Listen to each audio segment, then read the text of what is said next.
Thank you so much for joining me. Today, we're going to be discussing a really, really important and interesting topic that I've been waiting for quite some time to talk about. And I think this, you can all agree with me that this time that we're finding ourselves in right now is probably the perfect time to actually do this. So I'm just waiting for this to set up. Hi guys, just welcome to 1 second. Okay. So yeah, it's all working. Okay, so yeah, we'll be talking about really creating the new paradigm. And with everything going on right now, I think everyone has pretty much been in this phase of asking themselves who we are, why we're here, what the hell is going on with our world today? Why are we even finding ourselves in the place that we're in? And I think on some deep level inside, everyone knows that we really shouldn't be going through what we're going through, or in a way, we should be going through what we're going through, because change needs to happen on every single level, personal, global, mental, emotional. We're all releasing so much stuff from the collective, just from the collective earth, from everything that's happened, our history, the emotional turmoils that we've been going through and the earth has been going through. So I think it'll be really interesting to dive deep with my guest today, with my wonderful guest. Yeah, feel free to fire away any questions at the end of the session. It'll be really interesting to really just create a discussion about this, because it's a huge topic that really needs to be discussed and really taken action on. So I'm really excited to present to you my guest, Davina Mackail. She is she's a spiritual leader, a spiritual speaker, and she's one of the leading directors of the Sipapu project based in Peru. Sipapu is a living case study in creating and sustaining a regenerative, spiritually oriented community that bridges cultures and continents in solidarity with nature.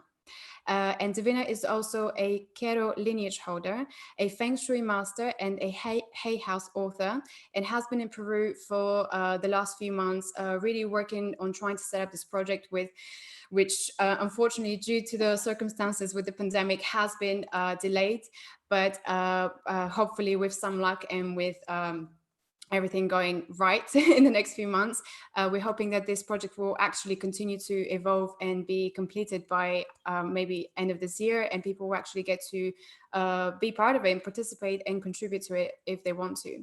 And Davina's previous work as a healer, dream and space clearing expert, and shamanic seer has led her to a lifelong study of the human mind, of metaphysics, the nature of consciousness, philosophy, psychology, dreams, symbolism, and shamanism. So with so much knowledge behind her, she really wants, her ultimate aim is to really get the human potential to the best possible level, for us to really reach that capacity of trying to transcend this human limit that we've all been caught up in for the last hundreds of years. So I'm really excited to present to you, Davina. Davina, thank you so much for being here. How are you? Pleasure.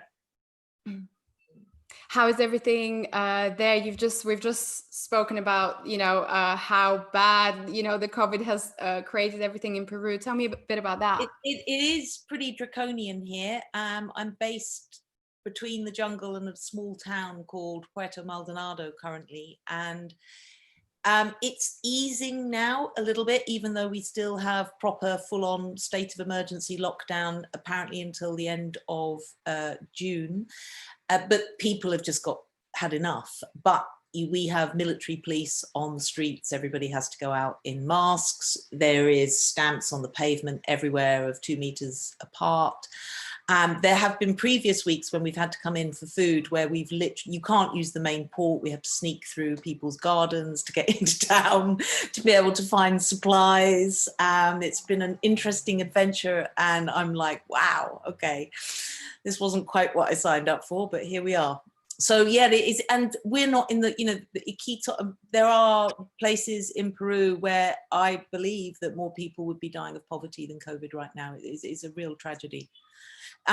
We found out, for example, we had a research student that we kind of met recently, who's also kind of a what would you call a sort of somebody that gets stuck on a desert island. It's almost like you get. Sorry, I'm not used to speaking. I've been in the jungle for so long.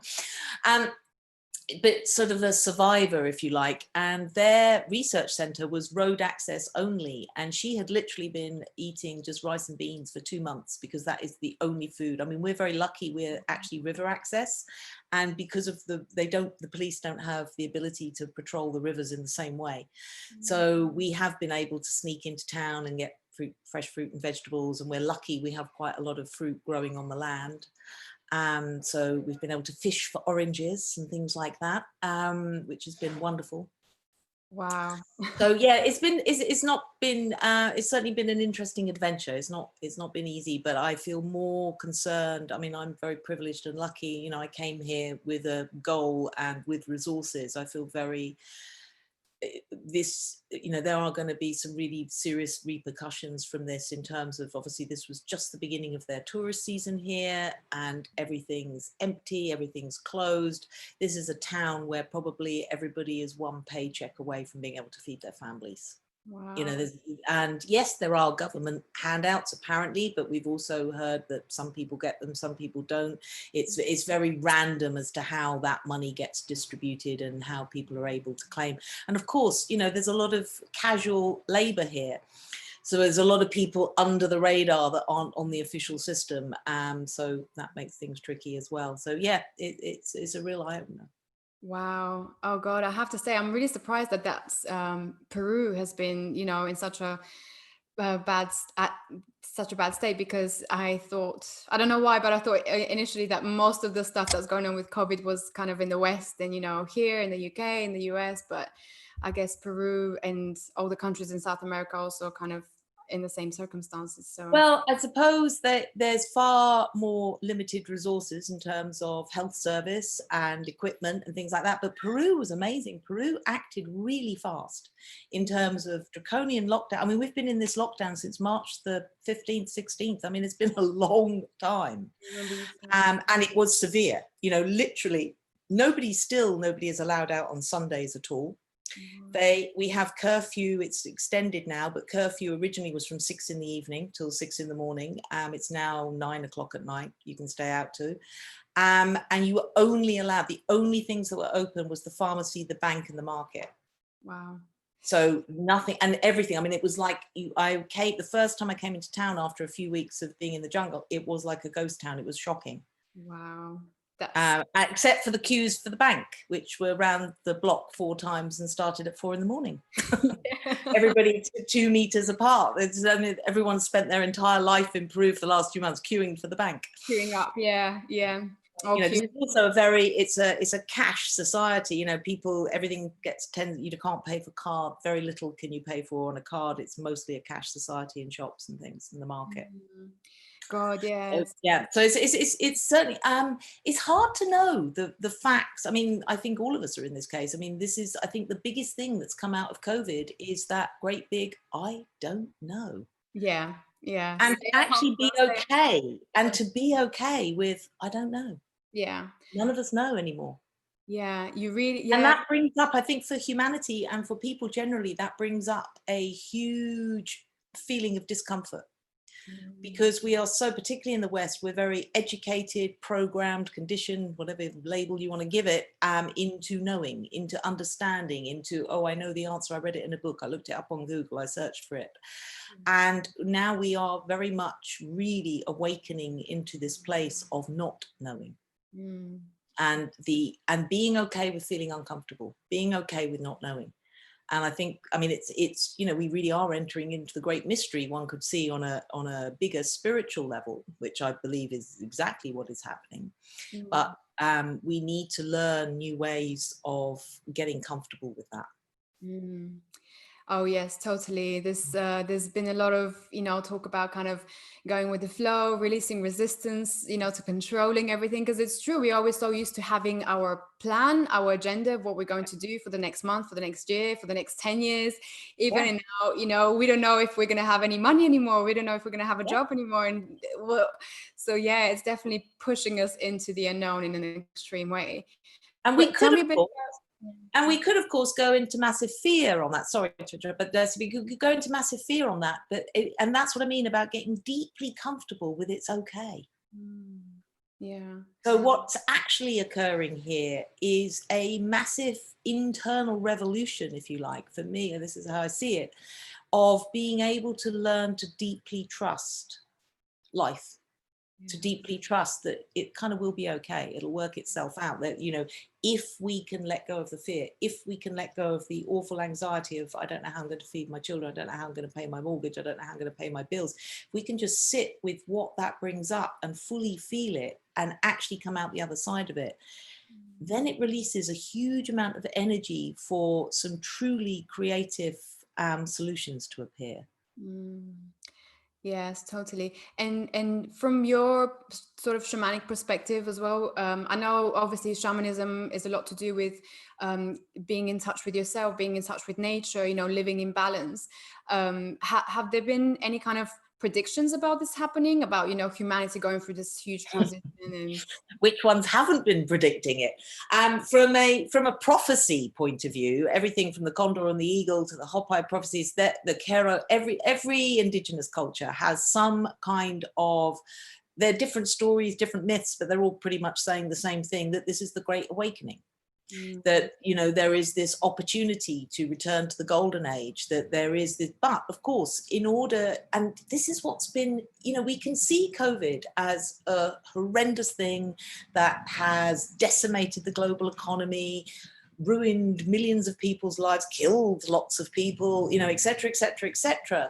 Or we can see it as an extraordinary opportunity. And that is always the choice from that human way of being. And personally, you know, and this is what the ancestors have talked about for eons, and what they've kept, you know, they saw this time, they foresaw it. There was this opportunity for this great awakening, for this different consciousness to emerge. But that is not what I think we have to be really careful of, is to not get into this idea that it's all just going to be fluffy and lovely and wake up in a brand new, you know, Garden of Eden one day. We have to actually purge and experience the pain body and the trauma that needs to be released through our bloodlines, through our genetics, through our DNA, you know, our cellular consciousness of that huge survival old limbic brain that kicks in with us of like, oh my God, I'm not going to survive. Oh my God, terror, terror, terror. And of course, that's fed by the media. I mean, look at the media. I mean, luckily, I have been in the jungle and escaped most of it. I'm deeply blessed on that level, at least. I haven't been in that sort of box. And I know many of my more conscious friends and colleagues have just turned off, switched off, because I caught, obviously, a little bit as it was beginning to unfold when I was up in Cusco. And in mid-February, or whenever that was back then, and you saw it, it was 24-hour news, just pumping out fear. Yeah. And that's one of the biggest things. So yes, from a shamanic point of view, you've got to start just undoing all of that. You just need to shut off from that. It's going to be there. They don't say anything different every day. They just say the same thing 24 hours a day. Yeah, we understand COVID's here. It's going to get, you know, pretty difficult. And really coming back into relationship with our own selves and relationship with all that is, which is about nature. And what I've found, I mean, obviously a lot of people don't have or haven't had the opportunity of being in gardens or able to connect, but so many people that I have heard from said, oh my God, I've so enjoyed. I mean, the majority of the messaging I've received is how everybody, with obviously some exceptions, and I'm not, you know, people have lost loved ones and blessings on that, and you know, there's obviously been some difficult things here too, but there have been many people said, oh, I've loved being slow, I've loved letting go of the busyness, I've loved being able to get back in touch with my garden, I've loved having time to do all the projects that I've been promising myself I'll do for years and have never done. And you know, going out and finding, when they have been allowed out for their little bit of exercise or whatever, finding that nature, finding the tree, reconnecting to that slower pace. So this is what's really fascinating, isn't it? That we literally have all, and it's a global event, it's nobody escaped this. The rug got pulled out from under us. And yes, there was that initial like, oh my God, what's happening? Help. But as it's gone on and we've got used to it, we've dropped.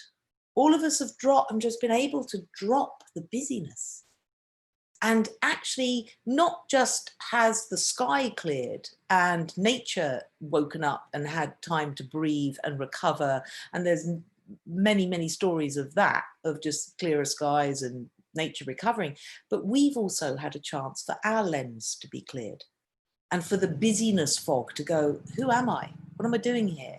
Actually, what brings me joy? What do I really want to do with my life?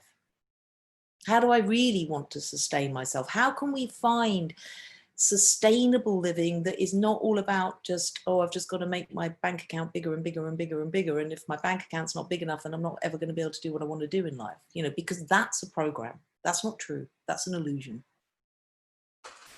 Yeah, totally. And I think just having this space, like you said, for us to just have this breather to think and to just be with ourselves and what really actually matters to us is so important. And I found the same thing, just being around nature, and especially being in London and, you know, the kind of busy cities where everything is go, go, go, go, go. You know, there's no time to do anything that you enjoy, or you know, there is a little bit, but like maybe on the weekend or something. But yeah, it's such a breath of fresh air, and it actually makes you feel human again. And you have time to do these things. So what except from kind of connecting with nature and stuff, you mentioned something about clearing, you know, the identities and the programming. How can people get a little bit deeper into that, and how can, well, first, how can people understand that? Because I'm not sure. I think, you know, it's hard to understand how we actually have been influenced by the generations before us on this deep psychological level of this fear and just. I mean, it's this big conversation, but I'll try and bring it down to something useful. It's just, if we think about the programming starts almost from the moment we're born. And this is not to badmouth our parents or whatever. They gave us life, God bless them. And it's good to connect to our ancestors, but they were programmed. You know, so immediately think about all the programs are everything you've really ever been taught, like everything from good manners to, you know, oh, don't say that, what will the neighbors think, or you must be good, or you can't do this, or it's dangerous to play. And now more and more it's dangerous to play outside. And I mean, it's endless. So you get programmed from being a child and a particular way to behave to fit into the social structures of what's perceived good or bad, right, wrong, etc. As soon as there's a judgment, there's a program. Anything. And then of course we go to school, and what happens in school? You get told, you know, when to sit, when to stand, when to eat, when you're even allowed to go to the toilet sometimes. And when is the time to just play? Yeah. When is the time just to explore your creative imagination and who you are and what your potential actually is? And of course, you know, I think it's useful to learn to read and write and add up with that. But apart from that, I question, I really ask, even for myself and for you and for anybody else, that's, you know, what did you actually learn at school that has benefited you in your greater awareness of life and what you have subsequently done, other than those basic language numeracy skills? I mean, those are important. We need to communicate with each other. But where is, and it's interesting, isn't it, how the things that get squeezed in school are the arts, play, sports, things that are actually about developing the natural ability of a human. They're the bits that get squeezed, where it's all science. And let's just look at science. I mean, science is changing at a phenomenal rate. So we have this ability that science is fact, science is logical, science is what we need to do.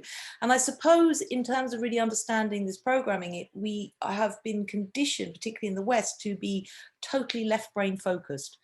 And the left brain focuses on the detail, it focuses on the parts, it does not focus on the integration of the whole. The right brain is our imaginative, creative process, and it has to be, again, it's about bridging, the bridging between the left and the right brain, so that we have a more holistic approach to life. So, you know, science is obviously very, very useful. But so is alternative, so is play, so is imagination, so is, you know, talking to a tree. Why not? Like, in my opinion. I do a lot of work. I mean, connecting to nature on a very profound level, I personally believe really helps us unplug from some of those programs. You know, children these days it's not encouraged to necessarily play in the dirt, or, oh, you're getting dirty, or nature's dangerous, or you might get bitten, or whatever. But actually, that's where we, you know, everything is about disinfecting ourselves from nature. Yeah. And it's good for kids to get dirty. It's good for kids to learn that it's safe to be in the forest and that it's safe to play, and that, you know, that is the realm of the creative imagination in terms of true myths and stories that undermine that, in, you know, the fairies, the elves, the small people, the imaginative, you know, rather than, nope, it's not factual, nope, it's not science, nope, you can't prove it. And of course, I mean, it's all nonsense anyway. Even science, most of science has now been debunked in terms of the new science of quantum theory, string theory, chaos theory. I mean, most of that completely undermines everything we learned before. So, but we are so, again, it's back to this, the left brain needs certainty. The left brain needs to feel like it's in control. But if you're only looking at the pinhead, how can you see the bigger picture? Yeah. And the left brain focuses on the pinhead. It may understand everything about that pinhead, but it doesn't have context. The right brain gives us context. Yeah. So I believe there's a massive emergence of create, you know, and I hope and pray that my big prayer right now is that we don't think we can just turn back to normal after this. I think that would be the worst thing that can happen after all this that we've been through. Yeah, that's probably. And there will be a tendency of, that concerns me on a number of levels. It's a little bit like if you've left the engine of your car unused for many, many times, you know, for a long time, it's sat in the garage. One of two things happens. It either has a flat battery, or when you try to kickstart it, your natural tendency is to overstart it and then you flood the engine. And it's a little bit like the globe, everything, us, the world, you know, and there's internal, external, they're the same story. So we've had this amazing pause moment, this fabulous global pause. And my concern is if we try to really just jumpstart it because the economy's got to work, or, you know, blah, blah, blah, blah, that we will flood the engine. And there will be, you know, this kind of domino effect of seeming disasters will continue. But I feel that people are like, wow, I don't want to get back to my busy life. I don't want to, you know, I think people have fundamentally made some really interesting realizations during this of like, God, what the hell am I doing all this for? You know, when do I have, you know, because what are we doing? We're racing towards retirement when we get some time off. And guess what? Then we die. Yeah, exactly. We don't even get to enjoy any of that money that we've made. Yeah.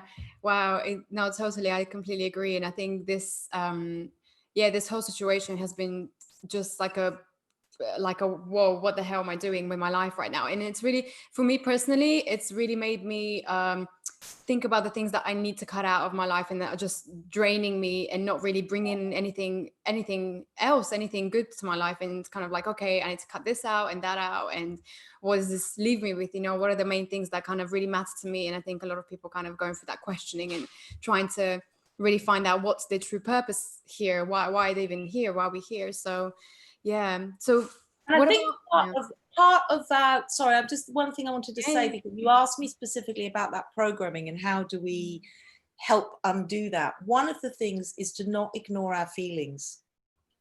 Because again, we tend to, feelings are not acknowledged in society. Feelings are, you're not allowed to have those.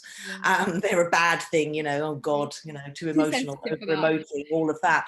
But actually, they're a good gauge. And it's like when those feelings of discomfort come up, what our tendency is to obviously block them, you know, through a coffee, through a glass of wine, through Netflix, through, you know, endless ways of how we will repress that, talking to friends, anything to stop the feeling. But actually, if we really want to kind of collapse the programming, it's to allow ourselves to just be with what is there, like, and then to really feel the intensity in the body and go, okay, what's the truth? This isn't real.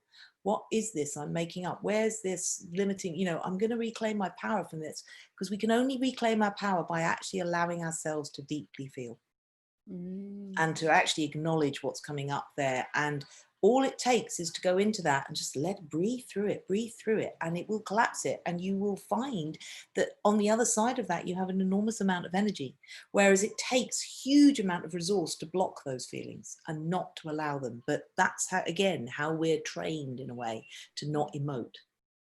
Yes, totally. No, is the resistance, isn't it, that's created by trying to suppress these feelings, and that resistance in itself needs so much of our power to actually keep And those. we have this ridiculous fear of like, oh my God, if I let that feeling, I'm never going to stop. You know, it's going to explode and it'll be uncontrollable and it won't, you know, and I can't do that. I've got to stay with, you know, that's not good. I won't be a good person if I do that.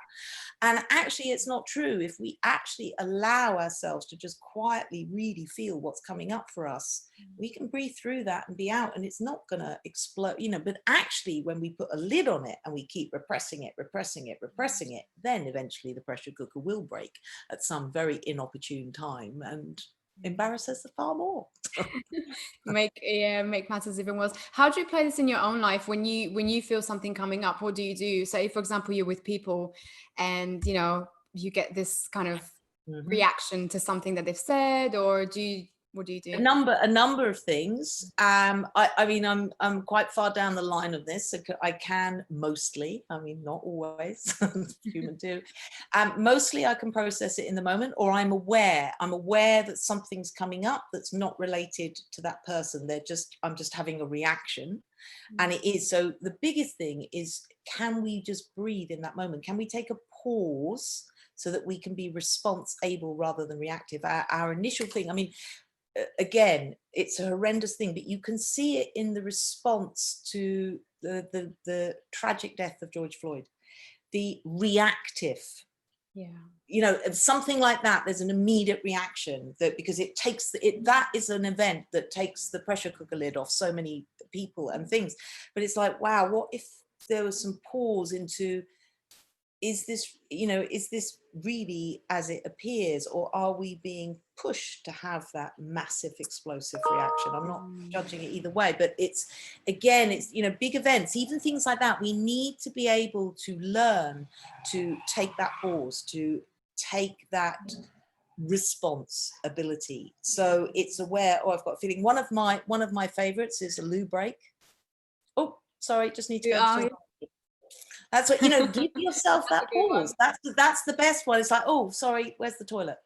You know, just that moment of like, okay, what's coming up for me? Why am I feeling, you know, just really just feeling, breathing through it. Maybe an insight will come. Maybe you just have to breathe through until it's left, until you go, because I'm telling yourself, this is not real. I am making this up, because that's the truth. We know this scientifically. Everything that we think we see, everything we think we hear, taste, feel, sense, are just purely decoded electrical messages. We are electromagnetic beings. We have done a phenomenal job on ourselves in creating what appears to be a very, very solid, physically real, tangible hologram. But it is malleable. Yes, it is not what it appears. And it's reminding ourselves, this isn't real. Why am I choosing to create this reaction? Why am I choosing? What lesson, what gift is in here for me? There's always gold in those moments if we can take the pause rather than have a reactive explosion. So yeah, toilet breaks.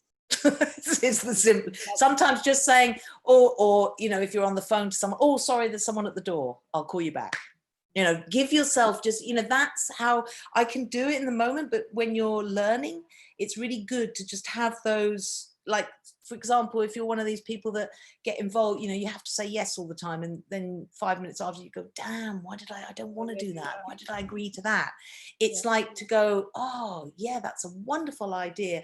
Oh, sorry, doorbell's just gone. I just need to have a moment. I'll come back to you. So it gives you the pause. So that you can go, is that really right for me? Is that where I want to go right now? Yes or no? That's such a good tip. Thank you for that. I'm gonna make sure I use that as a toilet break next time. No, it's so true. It's definitely, and I think, well, hopefully, I mean, from what I've been observing as well, I've been seeing a lot of people kind of get more, do these kind of, there's been all these online courses on breathing exercises, meditation, you know, doing global meditations together on specific events, specific dates, like the solar eclipse and things like that. So it's been really nice to see people kind of engaging more with that side. But also, I guess there is the other side of it, whereas there's a danger where you can go into kind of like spiritual bypassing, where you can use the whole spiritual concept and think you're doing the work and you're healing, but you're actually not. And I think I realized that I did that for a while, and I kind of did a lot of yoga and meditation, but I wasn't really focusing on healing the actual parts of me that needed that healing and integration. And then, you know, I had these moments where kind of things exploded out of nowhere, and I'm like, oh, I thought I healed that, but yeah. Yes.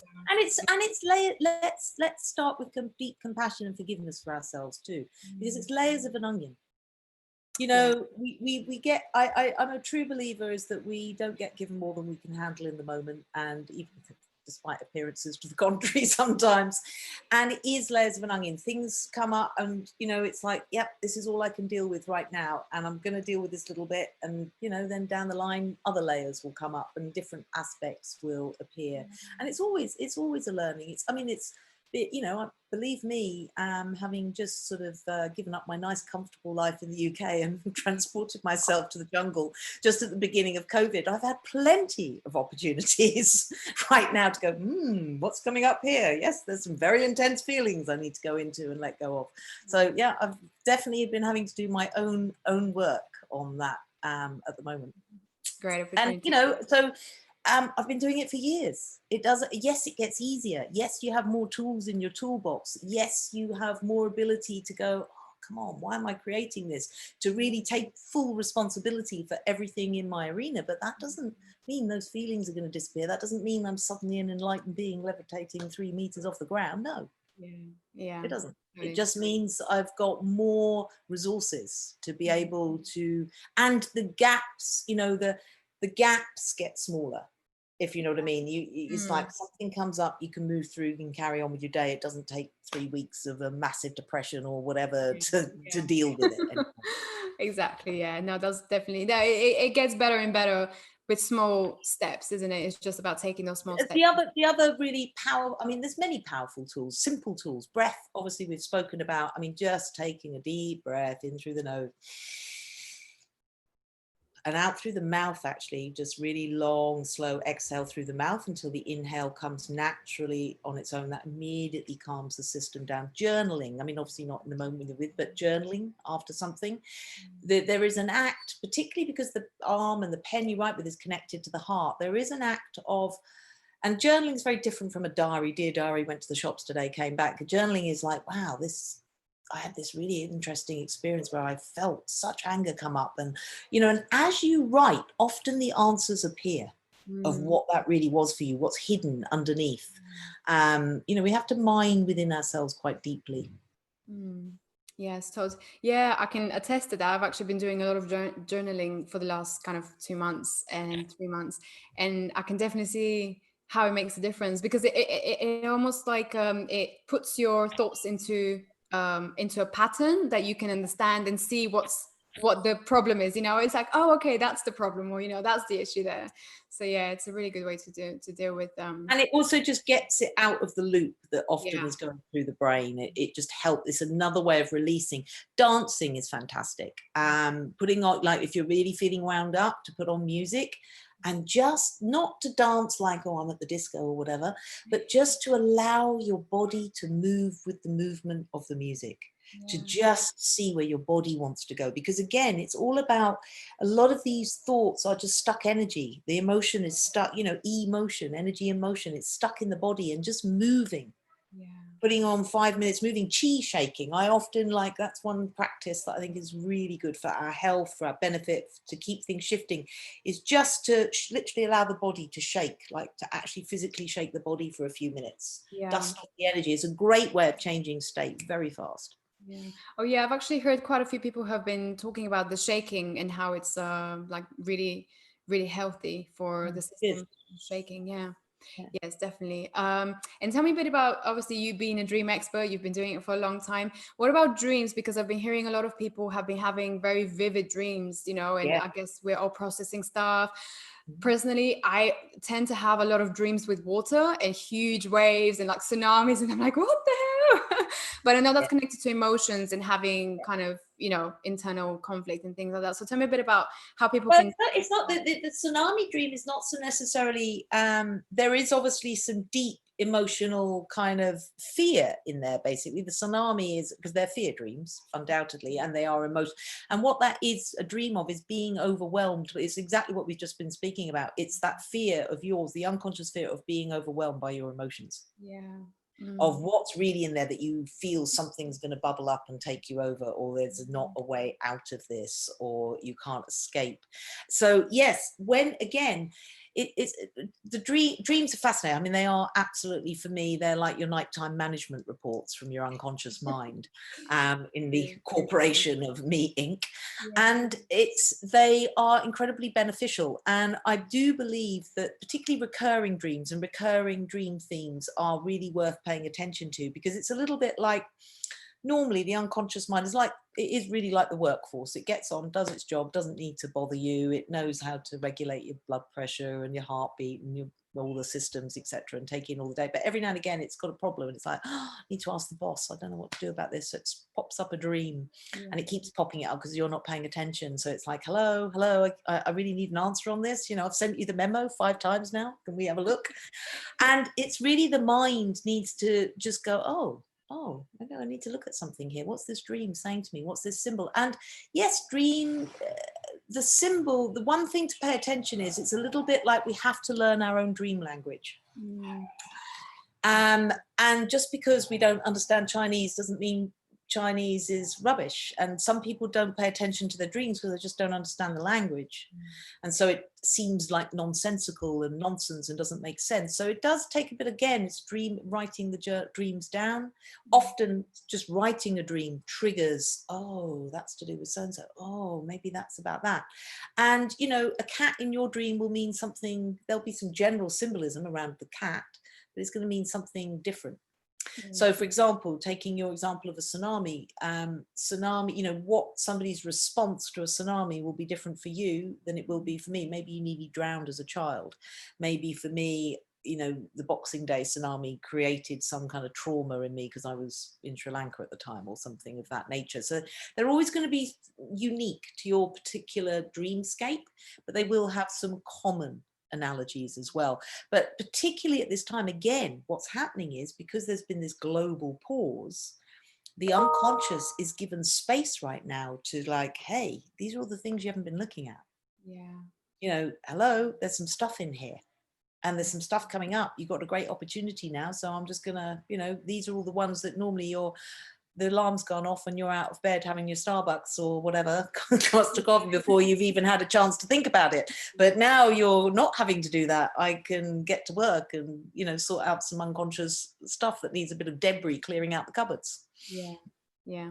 So definitely dream interpretation and just writing dreams down, trying to see the patterns that they're telling you. And I've also heard, if you have an intention before you go to bed, of, you know, maybe you want an answer for something specific, and then you say to yourself, you know, give me an answer about this, and then whatever the dream is can kind of tell you a bit. That's very much my book, The Dream Whisperer, is really about that.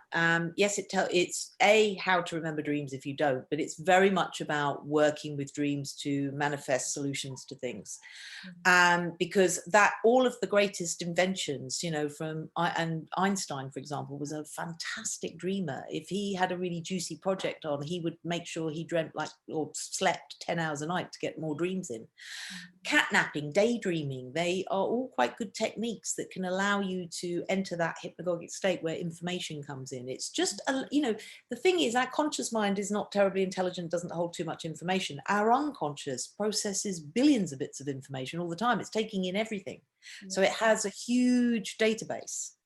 And dreams and the dreamscape allow us to access that. So yes, a fantastic technique is to write in your dream journal, I've got this problem, or I'd love to know more about this, or is this, you know, whatever it is. But if you're going to do that, it's really worth doing it over not just one night. It's worth taking the same issue over maybe 3-4 days, or even a week, because you'll find the story unfolds. And if you wake up, if you think, oh, I didn't have a dream, or get disappointed because you don't think you've had a dream. We always dream, we just don't always remember them. Just stay still. Don't even turn over in bed. Stay perfectly still in bed and just go, okay, where was I just now? What was I thinking? What was I feeling? And even if you just get a feeling, or you might just get a glimpse, or you will start to, because again, dreams respond, they're part of the reticular activating system in the neurology of the brain. So once we start to pay attention to dreams, they will start to turn up more, because we mostly ignore them unless you're into them, but many people, and then when we actually start paying attention, they're like, oh good, you're listening, you're paying attention, I'm going to give you more information. So they get activated, and that's a very good technique for activating them, is just to stay still. What was I last thinking? What was I last, because the neurology of the brain starts to think, oh this person's interested, we can feed more information now. And so when you do it over a period like 3-4 days a week, you start to see the pattern evolving of the clues, if you like, of the answer to your problem. And it will come up, the answer to your problem, new inventions, all sorts of things. The dreamscape is incredibly powerful. Yeah, it's an amazing manifesting tool, basically. Amazing. Yeah, the next, your next $1 million business deal, maybe anything. Except we can no longer have the next $1 million business deal, because it's not part of the emergence of the new way of sustainable living, because that's the issue. With all due respect, that's part of the old problem in a way. Yeah. No, you're right. But not to say that you can't invent something that will solve poverty, or solve poverty, or fossil fuels, or make us all a lot healthier, or be immune to viruses or something like that. That would be great. Yes, no, perfect. That I agree. That's definitely a much better idea. And I think, that's what it is really, isn't it? It's about creating something that is making a difference to other people. Otherwise, I've seen time and time again, people just kind of lose interest, or they lose their purpose in what they're doing, because if it's not towards anything good, or to help someone else, then it's kind of just like, why am I really doing this? But perfectly leading into the Sipapu project, and tell me a bit about that, and how is Sipapu sort of this, it's almost like a blueprint, isn't it, of trying to create a living. Well, it will be. It will be. Yeah, it will be. People plan, God laughs. That's a bit Sipapu at the moment. God bless it. Anyway, it's it's a dream. And it's very much back to the story of, the two stonemasons. And somebody asked, what are you doing? Oh, I'm carving a stone. What are you doing? Oh, I'm building a temple. And that is what I'm doing. I'm building a temple in the rainforest that I really want to be an example of how to create a sustainable community that really works, and for it to be like a test case or a blueprint. But right now I'm planting seeds. Tomato plants, building a greenhouse, feeding the cats, replanting the rainforest, clearing space. It's very humble in this moment. But we have I think nearly 60 hectares of land in a very beautiful place in the Tambopata part of Peru. It's on the edge of a national reserve, and it's where there's a lot of illegal logging and gold mining takes place here, which is really tragic. But again, we can't judge that, because there's no opportunity. It's very interesting when you look behind that, you think, oh, it's dreadful, look, they're killing the Amazon, they're ruining it. But when you go into the individual lives of the people that are in a sense forced to do that because they feel they have no option, that it's coming from extreme poverty, and that opportunity to be able to put food on the table. So what I would love is for projects like this to eventually, we're a long way from that, to eventually become, so we can employ local people, so that there are sustainable crops, that we offer opportunities for different ways of earning a living and putting food on the table, and actually creating a community that's self-sustainable and can feed each other. Now, it's ambitious, yes. it's a really extreme, on many levels, not least of which it's an incredibly extreme environment for a middle-aged white woman, let me tell you. That must be quite a doozy. Yeah. Just from that aspect, what you learn in the jungle is that everything's trying to be everything. If you stand still too long, you just get eaten, quite literally. So it's a massive, massive learning curve, and it's very intense. It brings up a lot, just the environment's so intense, it really squeezes you as a being also to bring your stuff up. You're, you know, you're really in bed with nature. There's no way out. It's all around you, in you, outside you. You're kind of sleeping with it. And there was, I'll tell you a story, the first night, and it really was because in a lot of, particularly the Kero tradition, initiation is normally by being, you know, in the traditional way of being struck by lightning. And the first night that we came to Sipapu this time, there was the most almighty thunderstorm that I have ever lived through in my life. And we're in like tiny little wooden huts with mosquito netting. I mean, you're not really exactly protected from the elements. It's not like a nice concrete house. And this storm, there's no wind. It's not like maybe in Europe where you get massive winds with it. It's still. And this storm landed over Sipapu and it just didn't move all night. Wow. Lightning struck the building twice. There were thunderbolts. There, I mean, it was like the God was like you. I felt like an ant on this planet in the face of such phenomenal natural power. I mean, I honestly did pray quite a lot that I was like, we are never going to survive this. I mean, the rain, everything. I actually didn't think we were ever going to survive the first night, let alone the rest of what we've got. You're pretty much stuck there. So yeah, it was a good lesson just in the utter insignificance of us on one level, and yet our enormous potential on another, in terms of our creative dreaming and our ability to really be in relationship with all that is. So the biggest challenge is none of those things really in Sipapu. It's people. Because in order to genuinely build a healthy, sustainable community, we have to have tools that, because people's stuff comes up, people are, you know, we're trained to be separate, we're trained to be individuals, and yet it's fascinating in my work for years and client work when people, there's pretty much everyone will say, oh, I want a retreat center, I want to live in community. Yeah. No one ever has any other dreams, apparently.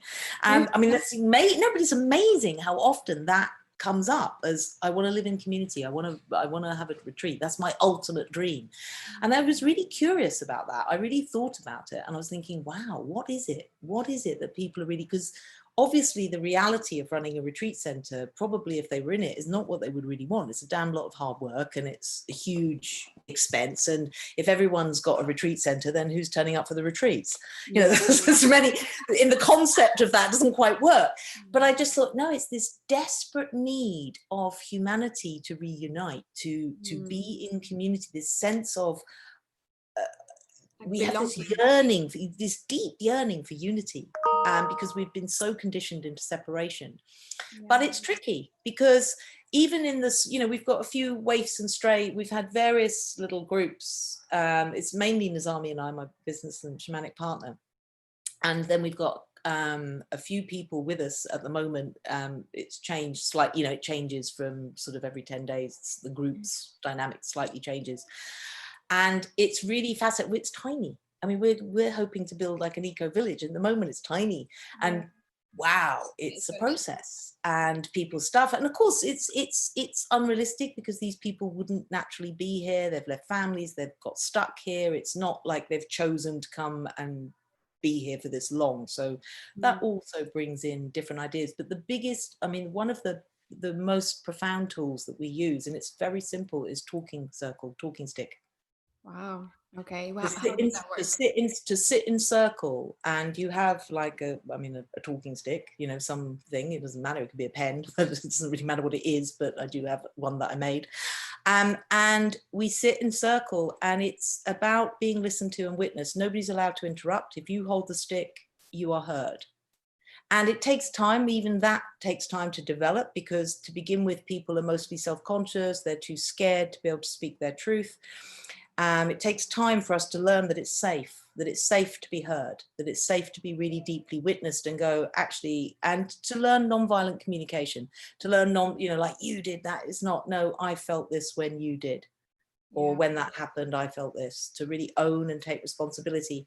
But by passing, I mean, I have managed to resolve seemingly, you know, situations that could potentially have blown the group apart or potentially caused untold psychological, you know, like just long-term damage and ruining of friendships have been solved through talking space. It's an amazing tool. It really, it does take, you know, you need to learn some ways of doing it well. Yeah. And it just goes around the circle until everyone feels complete and the energy clears. And because you really get to hear, because you are witnessing, you're not trying to think what you're going to say next. You're not trying to find your defensive argument or to defend yourself. Like, no, it wasn't like, you know, you can't do that. Yeah. And so you really get to be able to walk in another person's shoes for a while and to really hear and see it from their perspective. And then the only thing that can come is compassion rather than judgment. And then we can fall back in love with our neighbor and with our person that we're walking these paths with. And that is a very powerful tool that helps. I mean, there's many, you know, there needs to be rituals, there needs to be fairness. All of these things come up. How do you, and also we do like an apprenticeship type program. And I mean, it's not, that sounds much grander than it currently is. We're just following each other around, but eventually as it grows it will become that, in terms of so that everybody learns everybody else's job. So we might get somebody, we have somebody currently there that's great at building things, fantastic, I know nothing about building things. So I'll go and learn, because then we become more you know, because then again, because otherwise if you lose the person, I don't know, that's great at Instagram, for example, just take a silly example, or great at marketing, if that person leaves, then you've got a hole in your community then. But if everybody knows and it's taught everybody else's job through learning these things, then the community always works and it becomes sustainable, because you always have the jobs covered, so to speak. Like there's people that love to cook and there's people that don't like to cook. And again, if everyone apprentices, they don't really not like to cook, they just don't know how to cook. But then if they apprentice with someone that's good at it, they learn, because, you know, obviously, and we have rituals around food in terms of appreciating it, being grateful for food, lighting candles, just little daily things that also connect us and keep us understanding the bigger purpose. Like, for example, we've had to take down some trees, which to take any tree down breaks my heart. But, you know, they are dangerous. They've got very shallow roots. It's not been looked, the land has not been cared for. It's very new for us. So it hasn't been cared for. So these trees they're really seedlings that have just got out of control over the last few years. They're softwood. They're going to come and kill us basically if we don't take them down. Obviously no hardwood trees, and we are replanting constantly, but we do pray. I tell the trees what's going to happen. It's a little bit like, you know, if you're going to get your leg chopped off, if someone just chopped your leg off, it would be a massive trauma. But if you say, this is what's going to happen, you're going to have this surgery, you're going to lose your leg, you know, you get time to prepare. You know, trees, plants, they're sentient beings too. So again, bringing in these rituals where we communicate and say, thank you, tree, you know, you've done an amazing job, thank you for all the oxygen you've given us to breathe, and we do need to take you down because we need to clear some space for the building, or, you know, to make it safe for us, and offer prayers for that, things of this nature. Oh wow, that's such a good way to do it. And I mean, down from having this kind of circle, and, you know, people kind of exchange just how they feel, to thanking the nature. How do you think people, for example, who live in cities, how can we take some of this and apply it to our lives here? Because obviously we don't exactly live around forests and stuff, but I guess maybe praying to our food. I've actually done that a few times, and it really does feel so much better eating it, because it's like you've given something back in a way. Yeah. You know? Small thing, ritual. It's like, if you're a family, is, you know, have a sit down and have one meal together a day. It could be breakfast, lunch, supper, you know, whichever works better for your situation. But you see it, everyone has different timescales, different things, or everyone's, you know, like this while they're sitting having their food. And it's like, no, you know, a ban of phones and things, to sit down as a family, or if you're with flatmates, to sit down with your flatmates. There's one thing that, you know, obviously with lockdown, a lot of people are on their own. They don't have that. What's been a lovely trend that an American friend of mine taught me is, when they cook their meal, they Skype their friends or Zoom their friends. And so they actually have their friends on the screen, and because they've not been able to go out and they're on their own, they have a you know, a glass of wine and chat while they're having dinner together, even online. So it's possible even in that way. Yeah. At least And it's yes, appreciation. Thanks for, thank you, Pachamama. Thank you to all the hands that picked the food, planted the seeds, growed it, peeled it. Thank you for the nourishment. It's going to, I tell you something, better digestion, better health, better everything comes into the body just through that simple process of giving thanks, of appreciation for the great blessing it is. I mean, I'm sure many people through, and we've already talked about what's happening here, in terms of food and the potential of, it really has got down to basics in many places, including us. We had a while where we didn't know if we were going to be able to get into town to get any more food, being stuck up in the jungle. And, you start to think, oh my God. I mean, we went through the whole process of because at the moment we don't have a sustainable, we were right in the process of getting all these pieces. And then of course we got shut down before any of it could happen. So suddenly it's like, we don't have fresh water. I mean, we went through this, right? Okay, how long would we have to boil the river water for before it's going to be safe to drink? We had to have these thought processes at a real survival level. And many people, have gone to the supermarket, there's nothing in them. We realize how we are literally just, especially in the Western world, we think we have this great abundance, but we're, 24 hours away from empty shelves, really, in reality. And suddenly there's not supply. And suddenly, yes, the world adapted very fast, but there are pockets that have not been able to get food. As I explained that research, she had rice and beans for 2 months. She came back malnutrition, malnourished. And there's many, many people locally that are experiencing that. So that deep appreciation from, wow, I've got food to put in my belly. Because that's really, what do we need really? Shelter, food and company. Yeah, just the basics. Yeah, totally. And I do think there's been a real awakening to that of, actually just how big my bank account isn't the most important thing in my world. People like, I can't even go to my friend's funeral or my family member's funeral. I'm having to do it online, and I have to say, one of the people I really think wrote a brilliant essay on COVID. I don't know if you know his work, Charles Eisenstein. It rings a bell. Yeah, he's quite brilliant. And he wrote a great essay on COVID. And one of the things that he said in that, which really touches me, because one of my great philosophical thought processes, there has to, having grew up in a psychiatric geriatric old people's home in the 70s, you can imagine what that was like. One of my big things is there has to be a better way to die than this, and that's that's influenced and a lot of what I've done in my life. And one of his things really brought up is like, do we really want to live a couple of weeks longer, or would we rather go and be in the arms of our loved ones when they're past? What's really important? We have this bizarre notion that death is the ultimate hell. Well, that's the thing we have to avoid. And that is what the powers that be, this is all put a mask on. It's all about saving our lives. But actually, let's just step back from that. What are we saving ourselves from exactly? Yeah.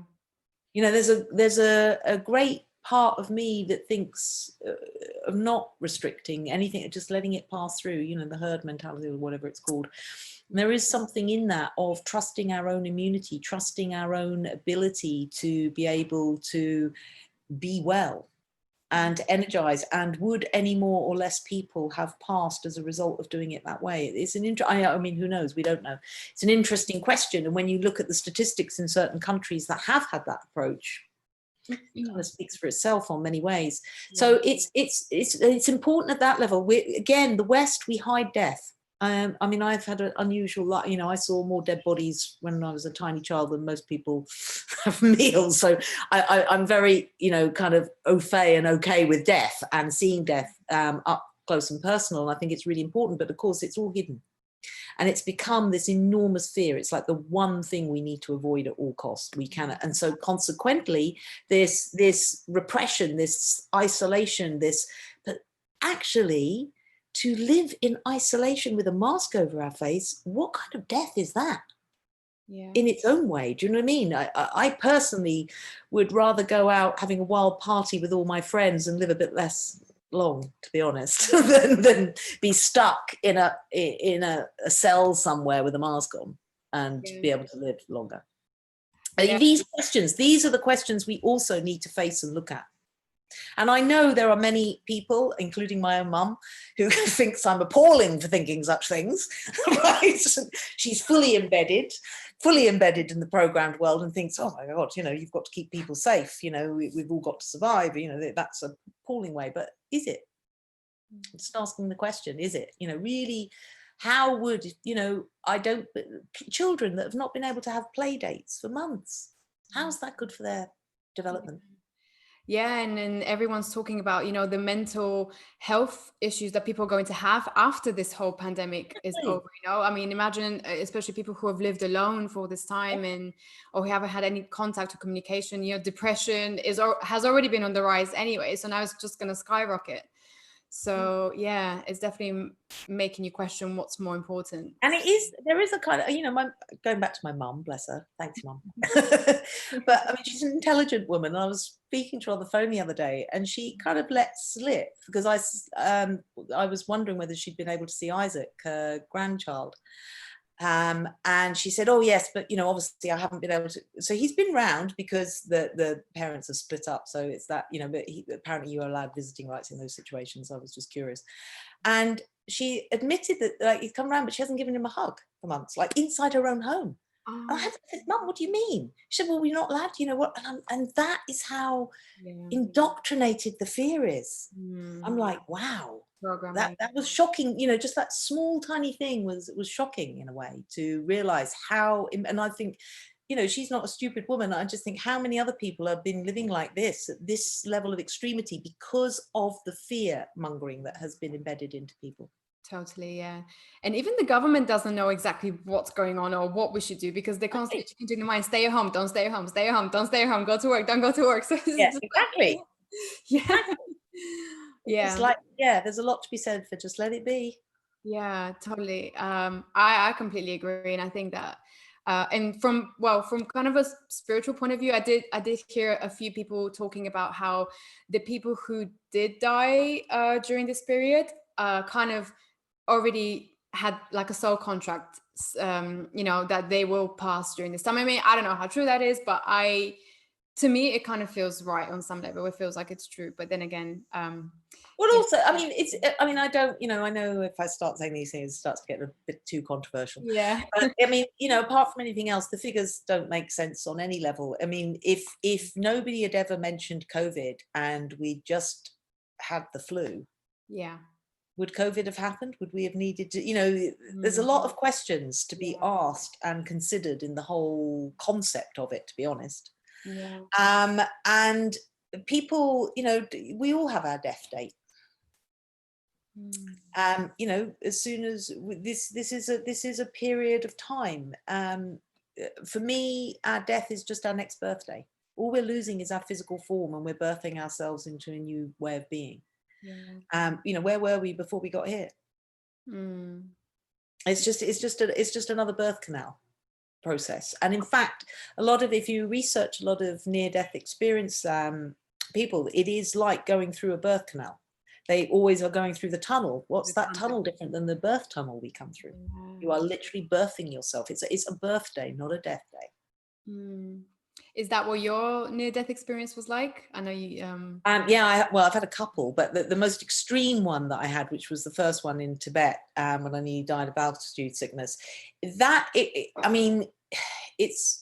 was really okay, to put it this way. You do find this profound place of peace.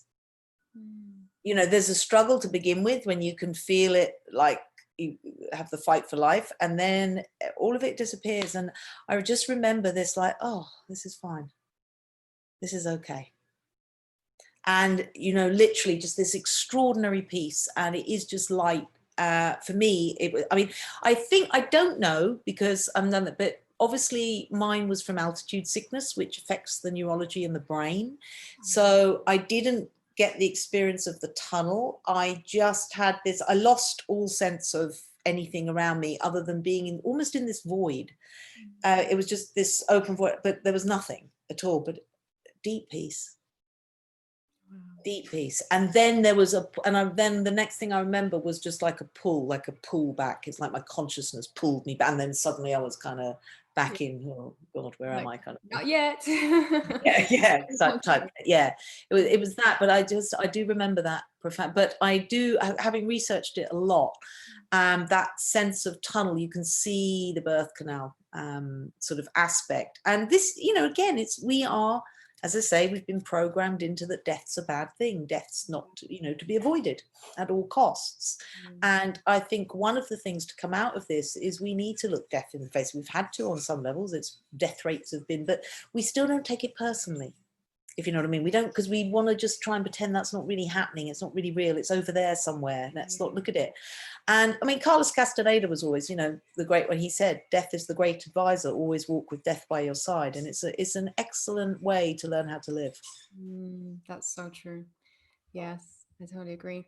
And actually, funnily enough, speaking about the whole, you know, the pandemic and everything and death, yesterday I posted on my social media a post, a few pictures that I had from a Cambo trip that I did a few years ago. I know you've also, you're a Cambo practitioner. You've done Cambo, right? Yeah. And it was interesting because when I was looking into the history of Cambo, you know, how it was, how it came about, you know, with the shaman who wanted to cure his people of an illness that they had. And I mean, it's pretty much what's going on right now, you know, with the pandemic, and now they're trying to get all these vaccinations done and, you know, these vaccines, and you just think, yeah, I don't think we'll find the answer in a syringe and in a vaccination, you know. So it's kind of just making you think we need to go beyond this thing of the pill and take this and take that to cure, or, and kind of you know, basically viruses attack our immune system. So where and how do we improve our immune system? So we eat good food, we take exercise, we learn to breathe properly, we keep ourselves hydrated, and we do what gives us joy. Yeah. Those are all the simple ways of life that just naturally boost our immune system. Yeah. I'm very absolutely against the vaccine. Apart from anything else, I read something actually I read an article just before this morning on Future Loop that apparently China now have found a vaccine totally safe, which just makes me laugh. How, you know, out of thin air, not tested, no longevity, or no reports, but apparently it's totally safe. And apart from anything else, viruses change all the time. This is just another strain. So by the time we found a vaccine for this one, another one will be there. So it's nonsense. Whatever way you look at it, you can't. Again, this is about fear. That's just the conditioning of fear, that we think that there's going to be a vaccine that's suddenly going to protect us from all these viruses. Well, it might do this one, but this virus is going to have passed by then, so it's pointless. Yeah. And you can't keep creating vaccines to protect you from every virus that may or may not show up. Yeah. Far better approach is to have the holistic approach of increasing our immunity, doing everything to increase our immunity, exercise. And because we don't do that, we eat shit food, we watch too much Netflix, we don't exercise, we forget to breathe consciously, we don't drink enough water. Most of us are chronically dehydrated. Yeah. Just those really simple things. The basic things. Yeah. That we can do. Yeah. That for me would be preferable to any vaccine, sure, certainly. Yes, totally. But I am concerned. I mean, that is a concern. I you know, because I can see that if I can see that it will come in and it will be like, you know, you'll have to have a vaccine before you're allowed to travel and be in certain countries. That's my concern on that one. Oh boy, yeah. I hope it doesn't come to that. Clearing that from the screen. Yeah, not our story. We don't want that. Oh wow. Okay. Well, Davina, thank you so much for today. It's been such a pleasure to speak to you, and I'm in awe of all the work that you're doing, and, you know, everything that you're creating right now. I'm sure it's going to grow into something much bigger that people can get involved in, and I know people can actually start contributing from now. So if anyone wants to learn more about Sipapu, the project, you can visit www.sipapu.co.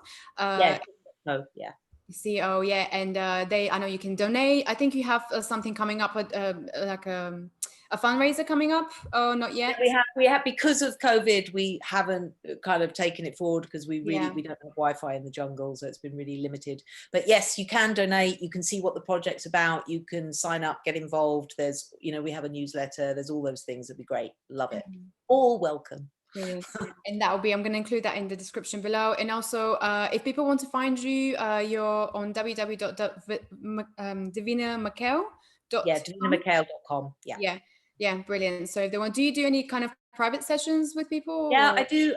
From here, obviously, they're a little bit limited at the moment. I do distant healing though, and readings for people, which I've been doing for a long time. I love doing readings for people, actually. It's like, okay, so if anyone wants to get in touch with you, then they can do that. So that will be in the description below. And any last words that you want to mention before we? Yeah, just let's all really tune in and dream the earth we would love to see for the next 7 generations, where we see children running in green grass and trees and free and not being locked up, and where we actually can gather and laugh. And the primary objective of our life is joy, and to connect and to create communities that support and sustain each other, rather than the false profit of the bottom line. That is really what has to go, the false profit. That's beautiful. Yeah, I completely agree.